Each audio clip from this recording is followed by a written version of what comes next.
Hello, hello. I'm Misan Harriman, and I'm really, really honored to be in conversation with the team behind this extraordinary short film, Room Taken.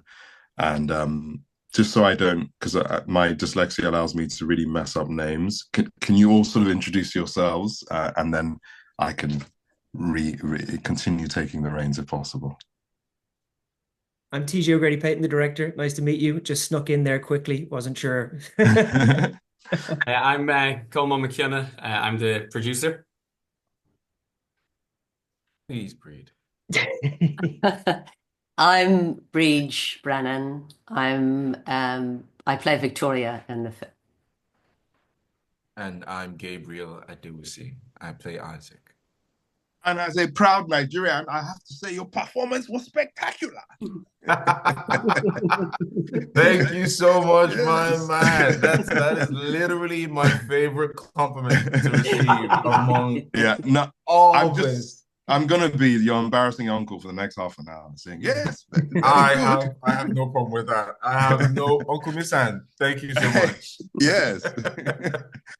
I was sent this film, and I have a love affair with the short film format. I think in many ways it's more difficult to portray the human experience in such a finite period of time. But what you've all managed to create is astonishing. And as someone that is an activist and I'm being as real as I can be now, genuinely, I think about those that haven't won the lottery of life every single day, and to have this put on the screen with the grace that you have is much more than I think a need to entertain or a need to be the winner of awards. It feels right now as an urgent clarion call, I would say, for all of us to recognize that we must not look away to those that are in need. And TJ, when really starting with you, what within the script and the subject matter compelled you to know that you wanted to point your camera in this direction?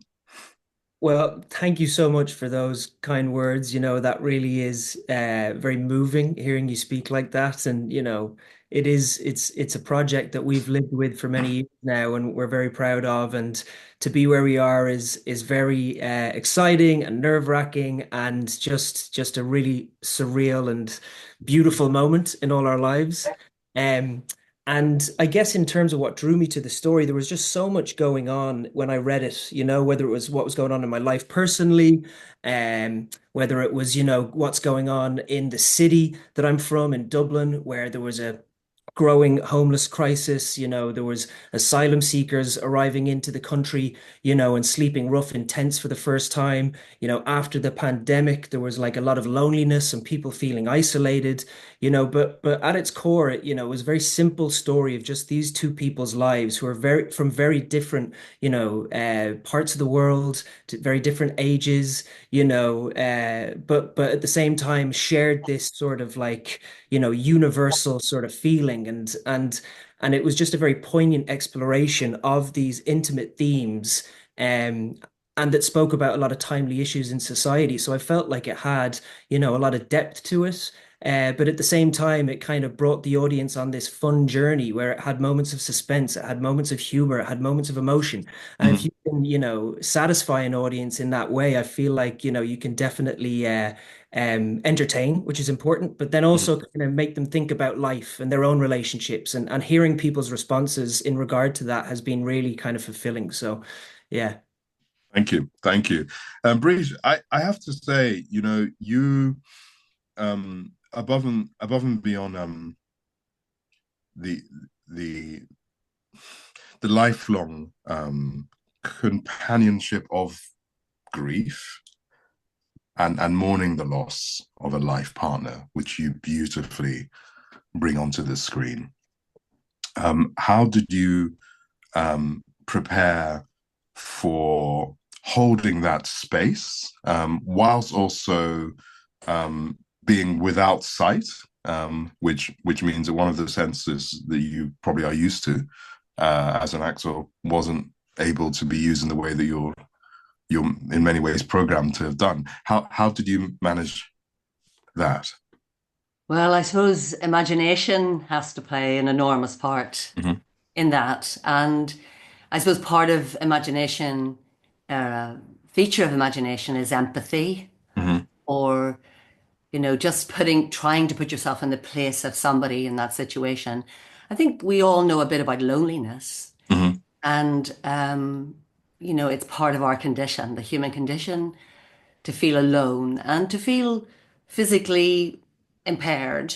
Mhm. Um, and life is hard for everybody, really. Mhm. And the things that can really get in your way, or health problems, which Victoria experiences, the loss of sight, Mhm. the loss of a partner, a loved one. We all know about that. And um, especially of a lifelong partner, I think we can almost imagine the terrible emptiness that that creates. But I think it's also this particular story gives so much to that character in the sense of spirit and resolve and a way of going forward. It's there. It was written. I read it in the story, and when I come across parts and scripts, I look for some that sort of resilience, or I hope for that sort of resilience and spirit, which Victoria definitely has, and a sense of humor, which can keep so many people going. Mhm. So it's finding those things in the script, and it wasn't hard to find them because it's so beautifully written. Oh And yeah. as you say about that form, the short film form, I find that also with a really excellent short story. So much can be brought in that very short amount of time. It can be so succinct and hold an audience in that amount of time when so much is expressed in Yes.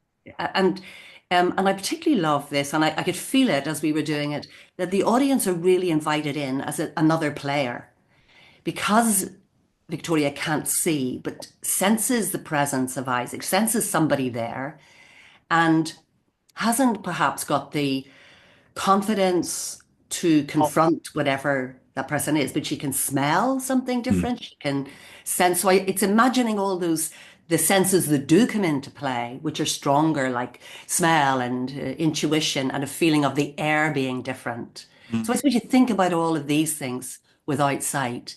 Um, and it's also one of the things is preparing. You don't have that much time to prepare, but as soon as I met Gabriel and Isaac is established and we had a little bit of rehearsal, your preparation is really shot forward because you're working with somebody you've got to immediately have a terrific rapport with. And that's what I felt with Gabriel.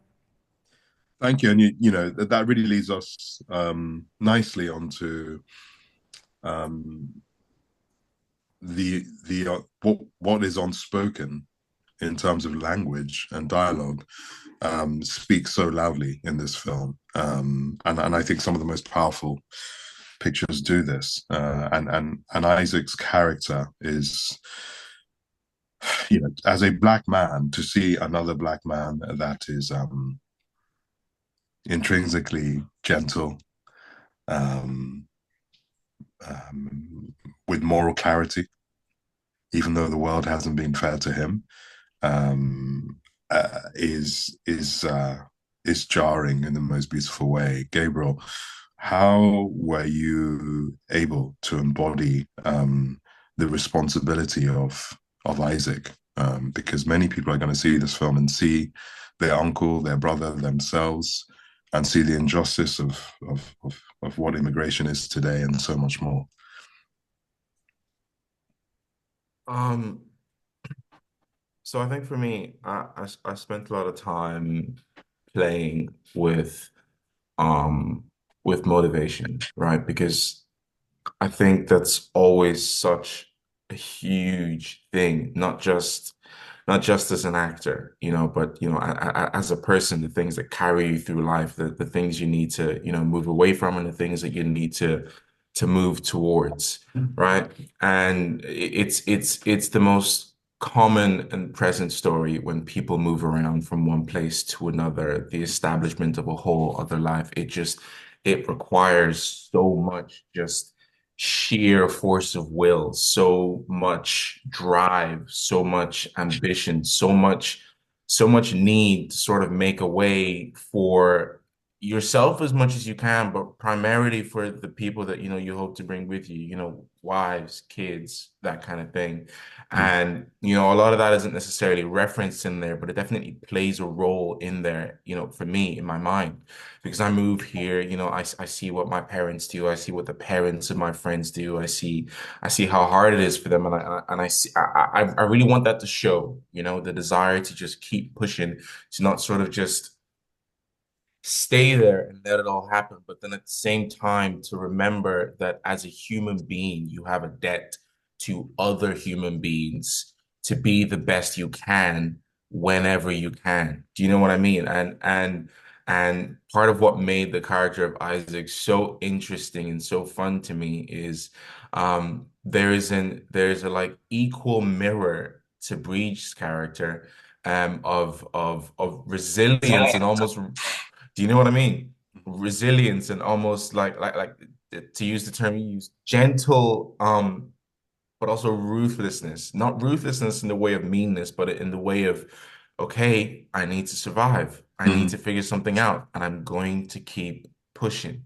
Do you know what I mean? And so that makes it feel really murky, where it's like, okay, you're in an old lady's home, and she's not aware that you're in there, and you're moving around, you're doing some audacious things. I mean, I don't know if we can, I don't know how much we can spoil or such, but like some truly audacious things. But it's in the name of really just trying to get there, trying to last another day, and trying to make a way for something else that's coming, someone else that's coming after you. Do you know what I mean? It's not there as a threat. It's there Mm. as a human being. There's no You threat. know, It's there's beautiful. no threat. Yeah, There's no threat.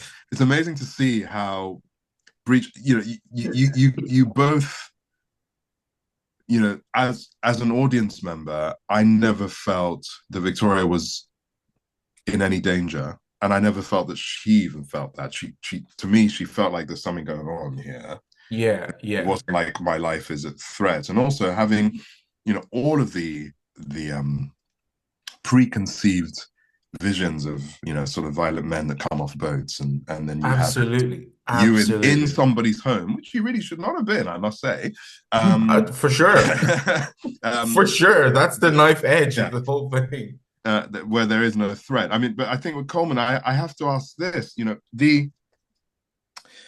gosh, I mean, we, with the US elections where it is, with sort of toxic patriarchy kind of owning the airwaves and this war on woke, and then you've created this film that is, again, many people will say it is a very, very, the opposite of the rage machine that is our online lives right now. And if anything, I think for the mental health of a lot of people, it's a film that could be greatly beneficial.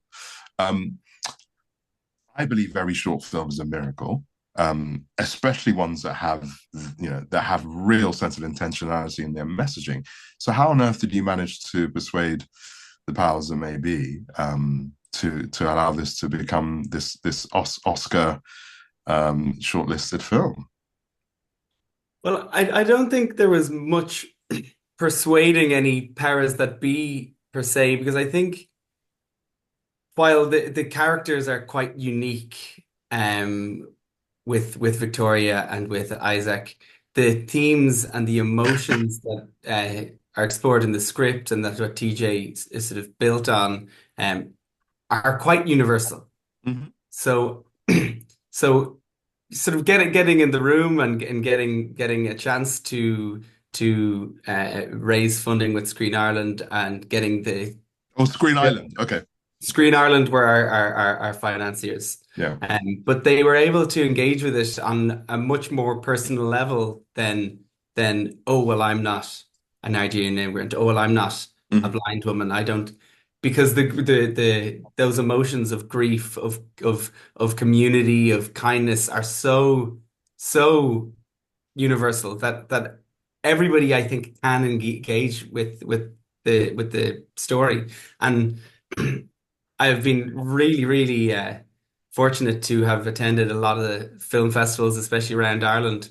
And at times there have been people in the audience whose first language isn't English. And yet it's when you talk to them afterwards, they're able to engage with it so fully because it's such a silent film that we explore all those themes and all those emotions without saying anything. And I think that's it's genius. I think that's really what makes it so why people have been able to engage with it so much is because it doesn't need to break down any language barriers. It explores universal themes so sort of openly and quietly that I think there was little selling to do on my part. I think people were able to just, and as Brid said, it's almost as if the camera is also in the house, so the audience member is put in there with Gabriel. Yeah, it's intimate, very intimate.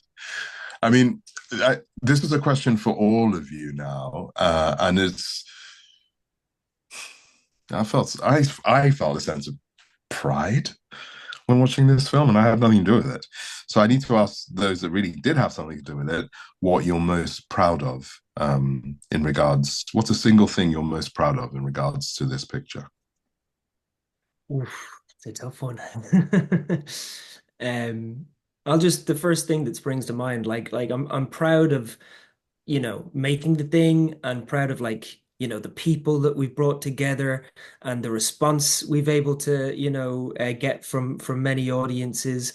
But sometimes you read certain reviews, even on Letterboxd, and that can be a place where you can lose yourself because there's good ones and bad ones. Oh man, there's some angry folks at Letterboxd. Yeah. Trust me. I've been down that journey. Yeah.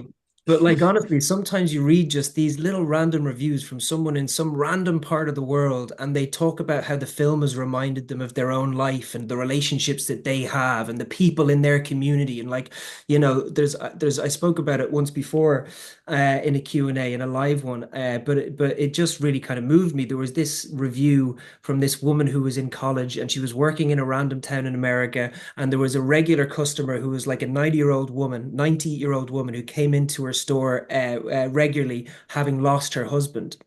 And this film really kind of made her think about that person's life and about, her relationships and how she wants to maybe, be, kinder to her because of seeing this. And that is just wild. You know what I mean? To think that you can get these reactions from people after seeing a film in a different part of the world,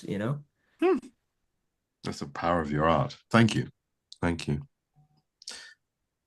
Who's next? The question, what are you most proud of? Well, I haven't really thought of being proud of, but I do in one of our Q&As when listening to Gabriel speak about us working in that space in the house that we used as a location with the crew that we were working with everybody. I got a sense of joy, a remembered joy of actually making that film. Thinking, well, that was a great one. Just that everybody in that crew, everybody involved with it, just seemed to be together on making this work. They were all involved in the story. The story had this power to just compel everyone and bring them together. And I get I suppose that's pride. I get a great sense of a job that felt so good to do. And now is having quite a wonderful effect on people. The people, I don't go on any social media, but I, ask people to look at the film, and what I get back is, it's just so rewarding and uplifting that I suppose there is a sense of pride in that. Absolutely. You can't defend yourself against so much of this. Thank you. Gabriel. similar to Breach, I've not sat down and thought about, the specific thing about this. There's a lot of things that I love about having made this film. I think for me personally, it took maybe like a year to stop, seeing the process, right? When you're watching a thing after Yeah. you made it. It How many took days did like you a shoot for? year. It was like 5. 5 days, Yeah. 5 days, four like in a row, and then we had a fifth one for like pickups and Mhm. establishing shots and things like that.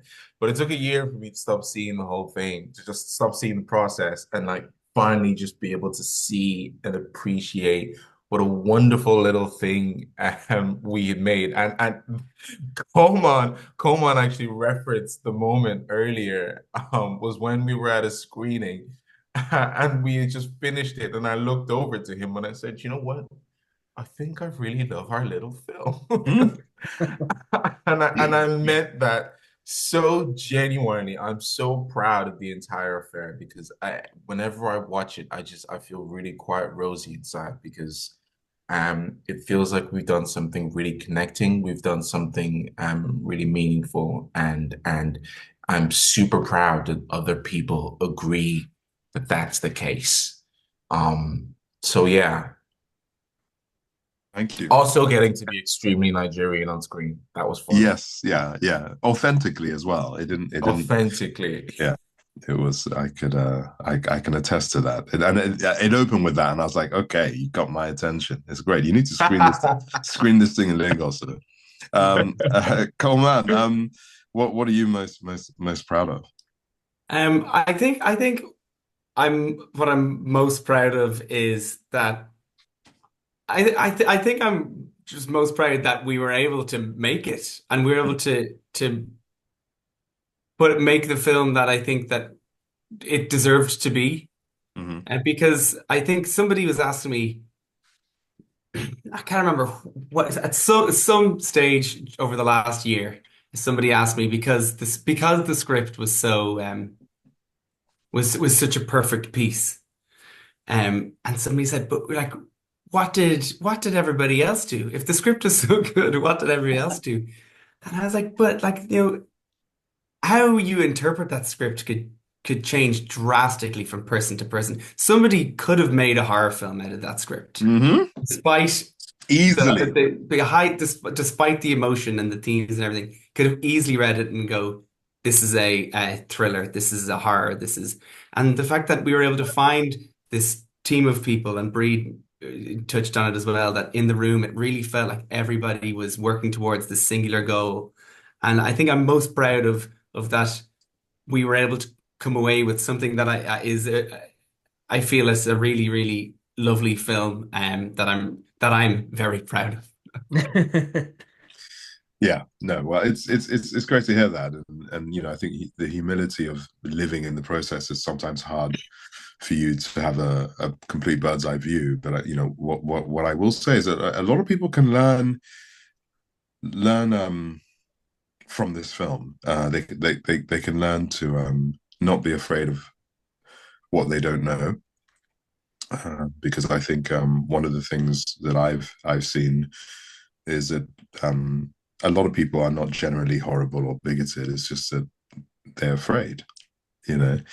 And what Victoria couldn't see, she could certainly feel.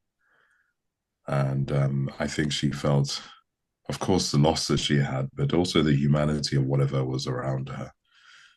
And that sense of feeling can lead all of us into a place where we build bridges, and that's fundamentally, TJ, what I think you've created. I see your producer, exec producer, is a not too shabby actor himself. Maybe you can just explain to us how he got involved and what happened there. Well, thanks very much again for that. Yeah, like there's a long story and a short story, but the short story is we realized, in order to get the film seen by many people, it was a smart strategy to try and bring on board someone who could help get publicity and who could help kind of open up, doors. And we had made the film. We had done a long festival run. And 3 months ago, we wrote a list of people we wanted to approach, and the first person on the list was Colin Farrell. Got to aim high, and we sent him the film to his kind of team and a note. And within a couple of days, it felt like it really had like the possibility of becoming a real thing. And his sister got back in touch with us, who was really complimentary about the film. Wow. Yeah, it was wild. It was insane. She asked if we had any paperwork, like pretty early on, and we were like, "What the heck does that mean?" You know what I mean? Does that mean it's gonna happen?